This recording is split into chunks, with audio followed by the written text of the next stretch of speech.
बिस्मिल्लाहिर्रहमानिर्रहीम। आज हमारा जो टॉपिक है दैट इज लिक्विड क्रिस्टल्स। और लिक्विड क्रिस्टल्स जो हैं ये हमारे यहाँ बहुत ज़्यादा कॉमन, हमारी डेली लाइफ में इनका बहुत इस्तेमाल, खास तौर पे जिसको भी आप एलसीडी कहते हैं, LCD means liquid crystal display.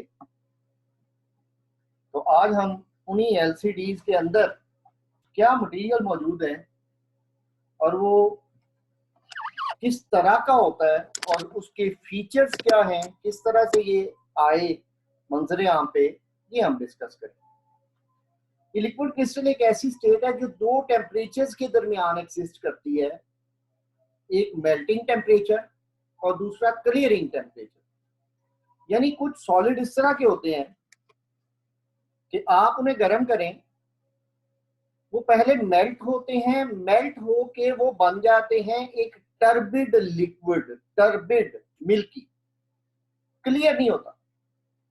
और वो जो मिल्की लिक्विड या टर्बिड लिक्विड बनता है उसको मजीद गर्म किया जाए तो एक खास टेम्परेचर पे जाके वो क्लियर हो जाता है, जिसे हम कहते हैं क्लियरिंग टेम्परेचर। तो मेल्टिंग टेम्परेचर और क्लियरिंग टेम्परेचर के दरमियान में वो जो मटेरियल जिस फॉर्म में एग्जिस्ट करता है that is called liquid crystal.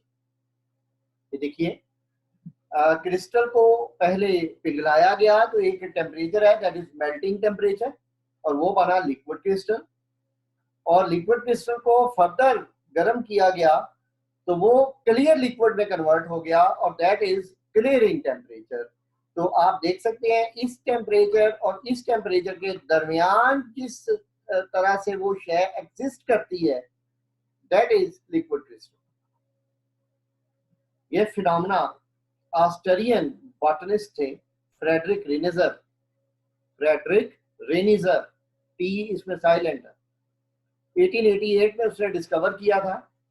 वो स्टडी कर रहा था effect of heat on cholesterol benzoate. तो आप समझ लें कि ये क्रिस्टल जो है ये कोलेस्ट्रॉल बेंजोएट है। तो उसने जब इसको स्टडी शुरू किया तो क्या देखता है कि 145 डिग्री सेंटीग्रेड पर वो लिक्विड क्रिस्टल में कन्वर्ट हुआ और फिर 179 डिग्री सेंटीग्रेड पर वो प्योर यानी क्लियर लिक्विड में कन्वर्ट हो गया। इस टेम्परेचर और इस टेम्परेचर के दरमियान वो जो कोलेस्ट्रॉल बेंजोएट था that existed as liquid crystal. अब इसकी कुछ प्रॉपर्टीज हैं, शॉर्ट क्वेश्चन के तौर पे अलग से पूछी जा सकती हैं, लेकिन ये मेन टॉपिक का हिस्सा है। लिक्विड क्रिस्टल के ऊपर अगर नोट आ जाए तो उसमें इसके अंदर मौजूद जितने भी शॉर्ट क्वेश्चंस हैं वो बेटे सारे के सारे आपने तहरीर करना हो। प्रॉपर्टीज में पहली, they have fluidity. Fluidity mean they can flow just as liquid, they can flow. They have surface tension. Surface tension means आप अगर पानी ले लें किसी बाल्टी में या टब में तो बड़ी एहतियात से अगर आप प्लास्टिक का रूलर उसके ऊपर फ्लैट फॉर्म में रखें तो आपने कभी ये तजर्बा अगर किया हो तो वो उसके ऊपर तैरता रहता है, हालांकि रूलर बड़ा होता है। आप सुई नीडल उस सरफेस के ऊपर रखें, नीडल वहां नहीं टिकेगी, नीडल नीचे चली जाएगी।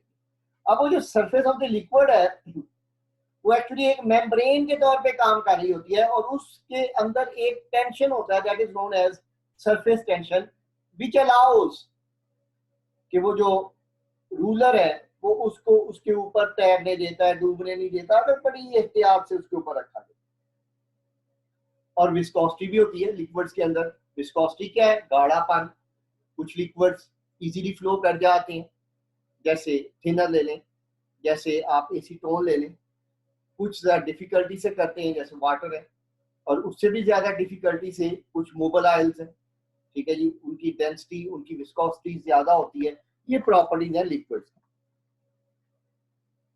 अब लिक्विड क्रिस्टल्स के अंदर कुछ हद तक मॉलिक्यूलर अरेंजमेंट होती है, कुछ हद तक।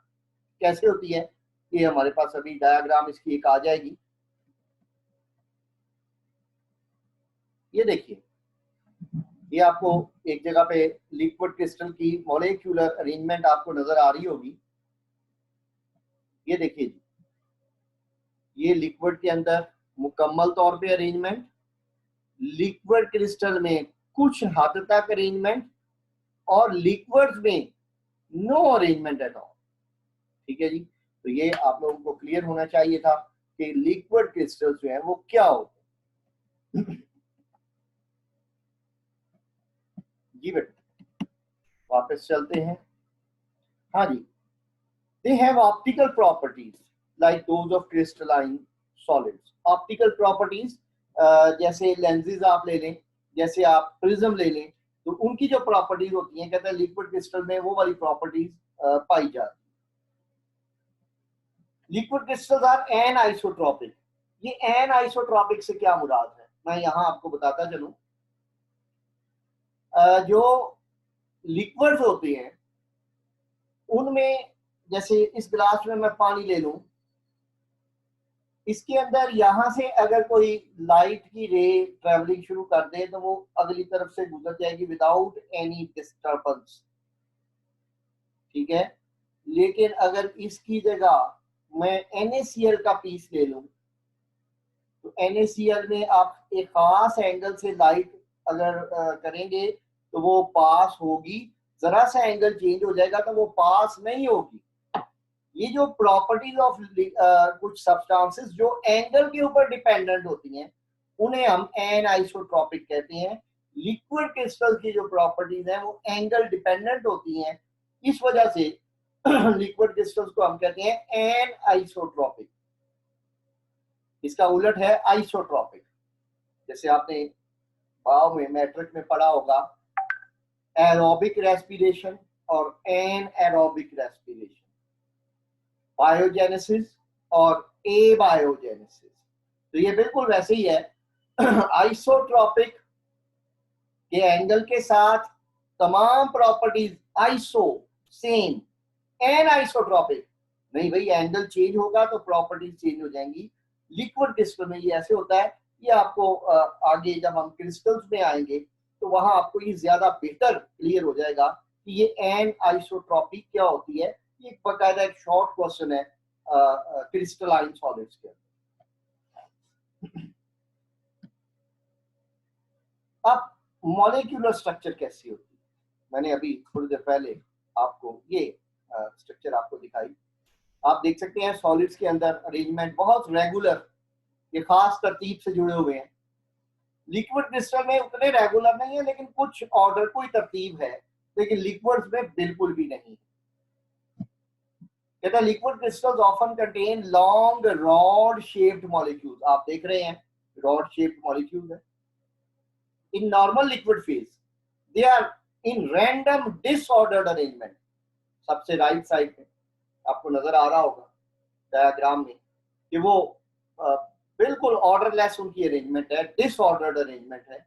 और in liquid crystal phase there is some kind of ordering, कुछ हद तक ऑर्डरिंग, और वो ऑर्डरिंग नीमेटिक भी हो सकती है, समेटिक भी हो सकती है, और कोलेस्ट्रिक भी हो सकती है। ये जरा नीचे देखिए, नीमेटिक उसने सेंटर में दी हुई है, समेटिक उसने पर्पल कलर में दी हुई है, और कोलेस्ट्रिक को उसने आइसोट्रॉपिक कर दिया है, और वाकई वो ऐसे ही होती है। और ये जो ग्रीन कलर है ये आइसोट्रॉपिक आप कह लें, आप उसको कोलेस्ट्रिक कह लें, ये सिनोनिम्स है इसके अंदर। ठीक है जी। The properties of liquid crystals, ये दरमियान में होती हैं किसके, लिक्विड्स के और क्रिस्टलाइन सॉलिड्स के। और लिक्विड की मैंने अभी आपको बात बताई, आइसोट्रॉपिक होते हैं, यानी लिक्विड में जो प्रॉपर्टीज है वो एंगल डिपेंडेंट नहीं होती। They have fluidity as of liquids, जैसे लिक्विड में फ्लूइडिटी होती है, फ्लो कर सकते हैं। और जो ऑप्टिकल प्रॉपर्टीज हैं वो इनकी क्रिस्टल्स वाली है। ऑप्टिकल प्रॉपर्टीज में सबसे अहम प्रॉपर्टी है डाइफ्रैक्शन ऑफ लाइट। अभी जब आप इसके यूजेस की तरफ बढ़ेंगे तो वहां आप सबसे पहली जो प्रॉपर्टी देखेंगे दैट इज डाइफ्रैक्शन। आपने फिजिक्स में रिफ्लेक्शन भी पढ़ा हुआ है और डाइफ्रैक्शन भी पढ़ा हुआ है। तो इनके अंदर, लिक्विड क्रिस्टल्स के अंदर डाइफ्रैक्शन ऑफ जो लाइट है उसकी प्रॉपर्टी पाई जाती है। जी बेटा, यूजेस, ये देखिए, ये 2 यूजेस आपके सामने आ गए। ये टोटल कुछ 6-7 यूजेस। ऊपर आपको 2 डायग्राम्स दिख रही होंगी, एक में हॉट लिखा हुआ है और एक में कोल्ड लिखा हुआ है। जरा आप तवज्जो कीजिएगा, लिक्विड क्रिस्टल्स की जो लेयर्स हैं ब्लैक कलर्ड, नीचे मैं जरा थोड़ा सा इन्हें हाईलाइट कर दूं, ये वाली, ये जो ब्लैक लेयर है ये वाली, इनकी बात हो। हॉट स्टेट में इनका फासला ये है, कोल्ड स्टेट में ये एक दूसरे से दूर चलेगी। ठीक है, अब हुआ क्या है, अब हॉट स्टेट में ये अगर ये वाला कलर शो कर रही हैं तो कोल्ड स्टेट में ये वाला कलर शो करेंगे। ठीक है, कलर चेंज हो जाता है। ठीक है, जब टेम्परेचर वेरिएशन आती। ठीक है, आई एम सॉरी, यहाँ एक ब्लंडर हुआ है, वो जरा ठीक कर लीजिएगा, मैं बाद में इसको ठीक कर दूंगा। ये कोल्ड स्टेट है, ये हॉट स्टेट है जी, पक्की बात बता देता हूँ, अभी आपको क्लियर हो जाएगा। कोल्ड स्टेट में जो मॉलिक्यूलर लेयर्स हैं उनके दरमियान फासला कम होता है, हॉट स्टेट में जो मॉलिक्यूलर लेयर्स हैं उनके दरमियान फासला ज्यादा होता है। कोल्ड स्टेट में बिल्कुल जी ब्लू लाइट निकलती है और हॉट स्टेट में रेड लाइट निकलती है। ये भी अभी हम आगे देख लेंगे। I will correct this diagram in few moments. वो जो आपको मटेरियल मिलेगा उसमें ये करेक्शन हो चुकी होगी। जी बेटा, due to remarkable optical and electrical properties, liquid crystals find many practical applications. उनमें एक आपके सामने अभी हमने डिस्कस की है कि ये जो कलर है लिक्विड क्रिस्टल से एमिट होने वाला, वो कलर चेंज हो जाता है। कोल्ड स्टेट में और कलर होता है, हॉट स्टेट में और कलर होता है। अब मैं आपको इसकी जरा पहली ही एप्लीकेशन या पहला यूज आपको बताऊं। Like solid crystals, liquid crystals can diffract light. ये जो आपको नजर आ रहा है, ये देखिए, ये लाइट का डाइफ्रैक्शन है, ये वाला। ठीक है, आपने डाइफ्रैक्शन में क्या पढ़ा हुआ है कि when light strikes an uneven surface, तो वो मुख्तलिफ एंगल्स पे रिफ्लेक्ट होती है, जिसे हम डाइफ्रैक्शन कहते हैं। तो ये अनइवन सरफेस है, ये आप देख सकते हैं। यहाँ पे ये 2 लेयर्स हैं और यहाँ पे 3 लेयर्स है, सॉरी, और यहाँ पे ये 2 लेयर्स हैं और इनके दरमियान फासला डिफरेंट है। जब फासला डिफरेंट होगा तो ये जो लाइट है, इनकी जो वेवलेंथ है वो डिफर करती है। When one of the wavelength of white light is reflected from liquid crystal, it appears colored. As the temperature changes, the distance between layers of molecules change. ये cold state में है, ये hot state में है। Therefore, the color of reflected light change accordingly. वो भी उसी हिसाब से चेंज हो जाता है। Thus, liquid crystals can be used as temperature sensors. बिल्कुल टेम्परेचर सेंसर के तौर पे ये इस्तेमाल होता है। दूसरा, ये आपको एक और डायग्राम राइट साइड पे नजर आ रही है। ये डायग्राम किस चीज की है? ये बेटे ये डायग्राम है, आपको बताता चलो, आपके घरों में इलेक्ट्रिकल अप्लायंसेस में जहां बिजली का मेन बोर्ड है, वहां पे शायद कुछ इस तरह की चीजें लगी हुई हों। इन्हें हम कहते हैं इलेक्ट्रिकल सर्किट ब्रेकर्स। आपके घरों में अगर वायरिंग में लाइव वायर और जो न्यूट्रल वायर है, यानी गर्म और ठंडी तार मिल जाएं तो धमाका हो जाता है। और धमाका होएगा तो अगर पीछे सर्किट ब्रेकर लगा हुआ है इस तरह का, तो वो सर्किट को ब्रेक कर देगा। और वो जो सर्किट जहां से ब्रेक होता है, इस सर्किट ब्रेकर के अंदर उस पॉइंट पर, ये देखिए जी, is used to find the point of potential failure. जहां सर्किट का फेलियर होता है इलेक्ट्रिकल सर्किट ब्रेकर्स में, जो हमारी होम वायरिंग में, घरों में वायरिंग में इस्तेमाल होते हैं, वहां लिक्विड क्रिस्टल का इस्तेमाल। तीसरा यूजेज, ये जरा देखिए, आपको एक ऊपर नजर आ रही होगी, ये एक स्ट्रिप सी है। अब आप ये देखिए, ये जो स्ट्रिप है ये मुख्तलिफ कलर्स इन्होंने शो किए हुए हैं। जब टेम्परेचर डिफरेंट होता है तो ये डिफरेंट कलर्स में इसके डिजिट्स रिफ्लेक्ट होते हैं, ठीक है। ये कुछ ममालिक में ये मिलता है, ये कि हमारे यहाँ चूंकि गर्मी बहुत ज्यादा है, हमारे यहाँ इतना मतलब है कि सर्दी नहीं पड़ती, तो हमारे यहाँ मैंने कभी पाकिस्तान में इसको नहीं देखा, लेकिन ये पाई जाती है। Room thermometers also contain liquid crystals with suitable temperature range। जैसे जैसे टेम्परेचर रेंज करता है, चेंज होता है, फिगर्स का कलर डिफरेंट हो जाता है। ये देखिए ये फिगर्स का कलर जो है ना वो डिफरेंट है अगर टेम्परेचर डिफरेंट है। ये आपको एक बॉडी नजर आ रही है, एक साहब हैं, उनके बैक पे उन्होंने क्या किया है, एक वो लिक्विड क्रिस्टल जो है वो क्या दें कि अप्लाई कर। अब इसकी थर्मोग्राफी की गई है। थर्मोग्राफी मीन के टेम्परेचर के जो मुख्तलिफ जोन है वो आपको नजर आ रहा है।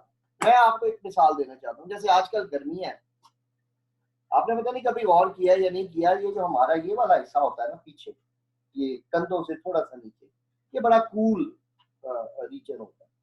और जो नीचे होता है ये वाला जो यहाँ पे भी आपको कमर में नजर आ रहा होगा, रेड सा आपको नजर आ रहा है, इसका टेम्परेचर थोड़ा सा हाई है। तो ये जो थर्मोग्राफी होती है, क्या किया जाता है, एक लिक्विड क्रिस्टल बॉडी की ऊपर अप्लाई कर दिया जाता है और एक कैमरा होता है जिसकी मदद से उसकी स्कैनिंग की जाती है, तो ये बॉडी हमें कुछ इस तरह की नजर आती है। जरा देखिएगा, liquid crystals are used to locate veins, arteries, infections and tumours. आपको एक बात बताता चलूं, खुदा न खास्ता कभी आपने गौर किया है किसी को भीड़ लड़ गया हो या शहद की मक्खी लड़ गई हो, जहां पे भी लड़ेगी वहां पे वो सूजन हो जाती है, इन्फ्लेमेशन जिसे आप कहते हैं। वो जो इन्फ्लेमेशन होती है, अगर आप वहां उंगली लगा के देखें तो वो थोड़ी सी गर्म होती है as compare to other skin.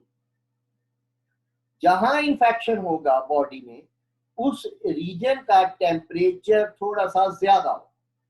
मैं बायोलॉजी की तरफ ले जाता हूं, आपने बायोलॉजी में एक जगह पे पढ़ा हुआ है ह्यूमस,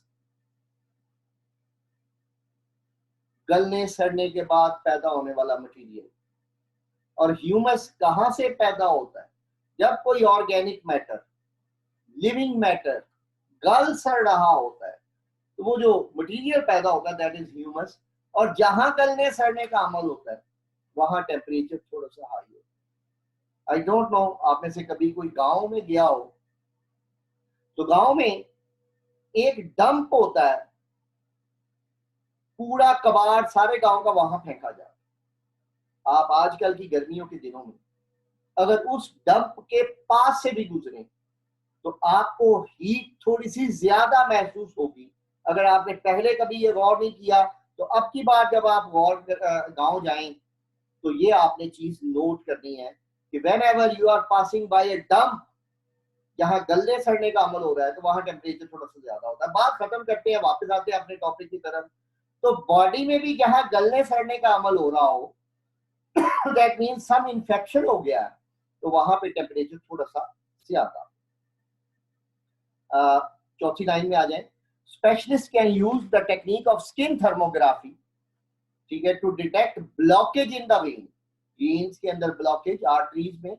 और अगर सरफेस के ऊपर लगा दिया जाए, ब्रेस्ट पे ट्यूमर जो है या कोई भी जहां पे आपको रसौली वगैरह का मतलब जिसे आप कहते हैं वो इम्कानात हो, तो वो कहता है वो हॉट एरिया जो होते हैं ना वो ब्लू कलर, आपकी बुक उसको ब्लू कलर कह रही है, ठीक है, लेकिन जो जेन्युइनली है वो रेड कलर्ड होता है, ठीक है। मैं बड़ी माजरत के साथ, क्योंकि आपकी किताब में ये ब्लू कलर है तो मैंने उसको वैसे ही लिख दिया, क्योंकि आपका पर्चा इसमें से होना है, आपने अल्लाह खैर रखे कल कलाम को जो एंट्री टेस्ट देना है वो भी इसी में से बनना है, तो लिहाजा वो बेहतर है कि आप इसको ब्लू ही याद रखें।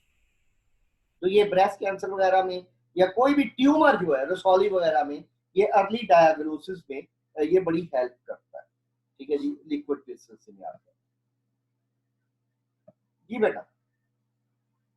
ये एक शय है, मेरा ख्याल है कोई बच्चा इससे वाकिफ तो नहीं होगा, ठीक है, कि सारे ही वाकिफ हैं। दिस इज एलसीडी, ठीक है। तो LCD liquid crystals are used as a display of electrical devices. जैसे डिजिटल वॉचेस आई थी, कैलकुलेटर्स का डिस्प्ले है, हाँ जी, लैपटॉप्स का डिस्प्ले है, मोबाइल्स का डिस्प्ले है, ये सब क्या है, दीज आर एलसीडी, ठीक है। और ये भी उसी तरीके से काम करते हैं। टेम्परेचर, प्रेशर और इलेक्ट्रोमैग्नेटिक फील्ड इसमें होते हैं, बॉन्ड्स वीक होते हैं, और जो कलर्स हमें नजर आते हैं that is because of diffraction of light, ठीक है जी। पांचवा क्या है जी, क्रोमेटोग्राफिक सेपरेशन। अल्लाह आपका भला करे, चैप्टर 2 वहां आपने एक फिनोमेना पढ़ा था, क्रोमेटोग्राफी। क्रोमेटोग्राफी में जो मोबाइल फेज होती है बेटा, उसमें लिक्विड क्रिस्टल्स जो है वो इस्तेमाल होते हैं, ठीक है जी। तो एज ए सॉल्वेंट कह लें, एज ए मोबाइल फेज कह लें। और आखिरी बात कि लिक्विड क्रिस्टल्स बेटा इस्तेमाल होते हैं ओसिलोग्राफिक एंड टीवी डिस्प्लेज में। टीवी तो आपको मैंने दिखा ही दिया। ये ओसिलोस्कोप क्या होती है मैं आपको बता देता हूँ। आपने कभी हॉस्पिटल्स में वो एक मशीन देखी होगी जिसके ऊपर वो ऐसे करके ग्राफ चल रहा होता है, ऐसे करके ग्राफ चल रहा होता है, हार्ट बीट उसके ऊपर चल रही होती है, ईसीजी मशीन आप कह लें उसे। और खुदा न खास्ता बंदा फटक जाए तो वो फिर टी टी करके वो सीधा ही वो डॉट उसका चल रहा होता है। वो जो स्क्रीन होती है जिसके ऊपर वो फ्रीक्वेंसीज आती हैं, ठीक है, उन्हें हम ओसिलोग्राफिक डिस्प्लेज कहते हैं। आजकल एलसीडी के बने हुए आते हैं। वेंटिलेटर्स आजकल आपने सुने होंगे बहुत जी, वो खुदा न खासा जी बंदे को वो कोरोना हो गया जी, वो बेचारा मरने वाला हो गया जी, उसको वेंटिलेटर पे डाल दिया जी, अल्लाह माफी दे, पे पड़ गया जी, ठीक है, क्योंकि वेंटिलेटर पे 90% बंदे जो है वो फिर इन्ना लिल्लाहि व इन्ना इलैहि राजिऊन हो जाते हैं। तो वेंटिलेटर का जो डिस्प्ले होता है, ठीक है, वो भी बेसिकली एलसीडीज का बना हुआ होता है जी। Thank you very much. Any question? If there, that is welcome.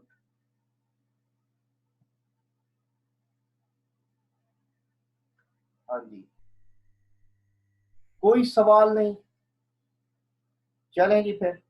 अल्लाह आपका हामी और नासिर। सर वो फिजिक्स और इंग्लिश के कोड आप मंडे तक कर देंगे ना मैसेज? हाँ हाँ, वो हो जाएंगे, वो सारे दोस्त साहब आप मंडे को इंग्लिश वाले भी, बायो वाले भी और फिजिक्स वाले भी आ जाएंगे। मैथमेटिक्स वाला अभी जो है ना वो कोशिश कर रहा हूँ, वो भी मंडे को हो जाए इंशाल्लाह। आपने बनाया ये लॉन्ग क्वेश्चन है जी जी, ये लॉन्ग क्वेश्चन है और इसके अंदर जो हेडिंग्स लगे हुए थे वो शॉर्ट क्वेश्चंस के तौर पे भी पूछे जाते हैं। और जो डायग्राम्स आपने डिस्प्ले की थी वो भी नहीं बनानी, वो डायग्राम जस्ट फॉर इंफॉर्मेशन है। बुक में कोई डायग्राम नहीं बनी हुई, वो डायग्राम सर आप टीचर से कहिएगा कि सारे ना रिकॉर्ड कर लें लेक्चर्स, फिर आसानी हो जाती है, क्योंकि नहीं, अक्सर मैं उन सबको कह रहा हूँ, मैं उन सबको कह रहा हूँ इंशाल्लाह। थैंक यू वेरी मच बेटा, थैंक यू, अल्लाह हाफिज।